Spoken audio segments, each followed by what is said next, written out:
हरे कृष्णा।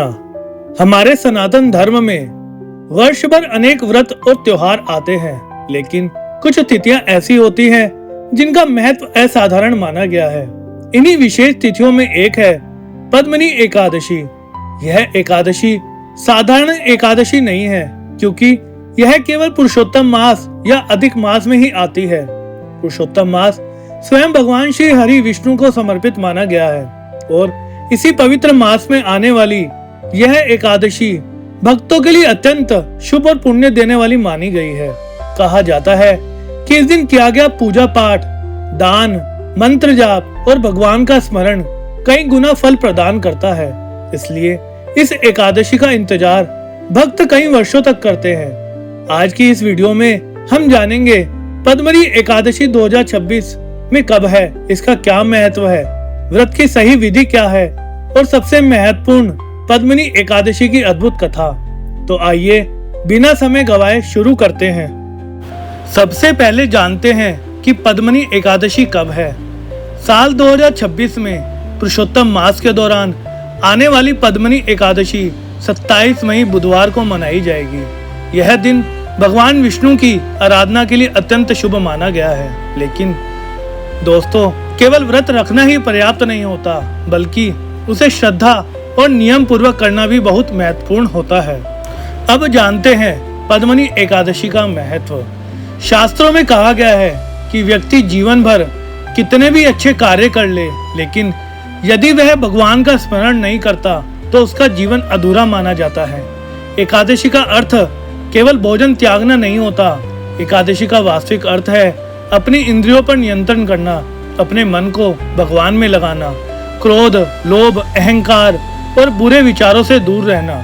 मनुष्य के शरीर में कुल 11 इंद्रियां होती हैं, 5 कर्मेंद्रियां, 5 ज्ञानेंद्रियां और 1 है मन। इन सभी को नियंत्रित करना ही वास्तव में एकादशी का पालन माना जाता है।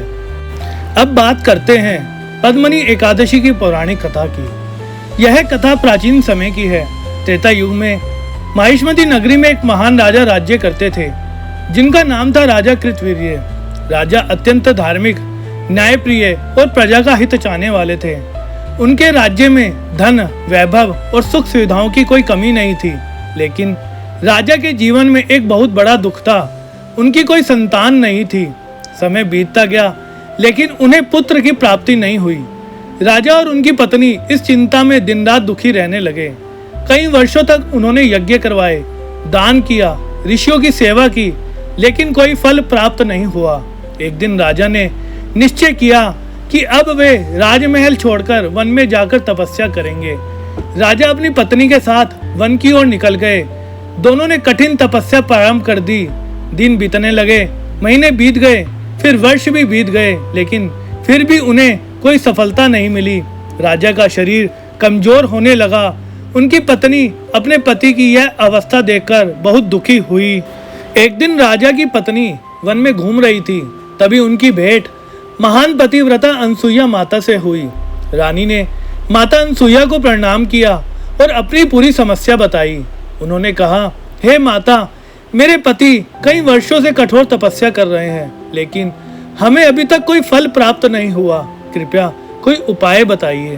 तब माता अनसुईया मुस्कुराई और बोली, हे पुत्री, पुरुषोत्तम मास में आने वाली पद्मनी एकादशी का श्रद्धा पूर्वक व्रत करो। भगवान विष्णु प्रसन्न होंगे और तुम्हारी मनोकामना अवश्य पूरी होगी। रानी ने माता की आज्ञा स्वीकार की। जैसे ही पद्मनी एकादशी आई, उन्होंने पूरे नियम और श्रद्धा के साथ व्रत रखा।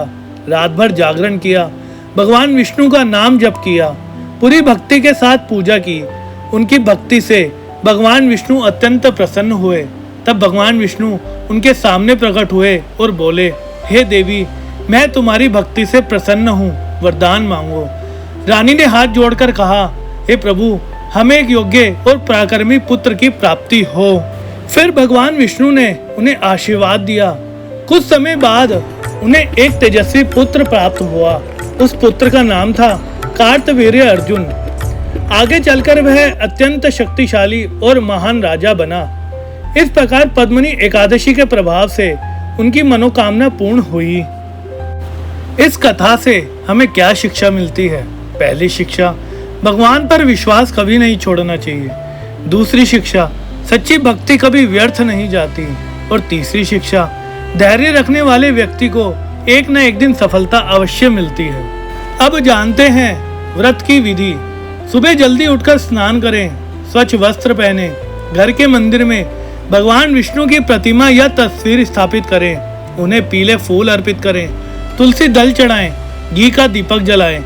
इसके बाद विष्णु सहस्त्र नाम या भगवान के मंत्रों का जाप करें। ओम नमो भगवते वासुदेवाय या हरे कृष्णा कृष्ण कृष्ण हरे हरे, हरे राम राम राम हरे हरे मंत्र का जाप करें। दिन भर सात्विक विचार रखें, झूठ, क्रोध और नकारात्मक बातों से दूर रहें। तो दोस्तों, आज के समय में हमारा मन अत्यंत चंचल हो चुका है।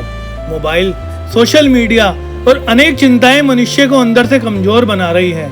ऐसे समय में भगवान का नाम और भक्ति मन को स्थिर करने का सबसे बड़ा माध्यम बन सकती है। जब व्यक्ति भगवान का स्मरण करता है तो उसके मन में शांति आने लगती है। तो भक्तों, इस वर्ष आने वाली पद्मनी एकादशी को केवल एक त्योहार की तरह न देखें। इसे अपने जीवन को सकारात्मक दिशा देने का अवसर समझे और पूरी श्रद्धा से भगवान श्री हरि का स्मरण करें, क्योंकि कौन जानता है भगवान की कृपा से आपके जीवन की कौन सी परेशानी दूर हो जाए। अगर आपको यह जानकारी पसंद आई हो तो वीडियो को लाइक करें, चैनल को सब्सक्राइब करें और नोटिफिकेशन ऑन करना बिल्कुल मत भूलिए। हरे कृष्णा कृष्ण कृष्ण हरे हरे, हरे राम राम राम हरे हरे।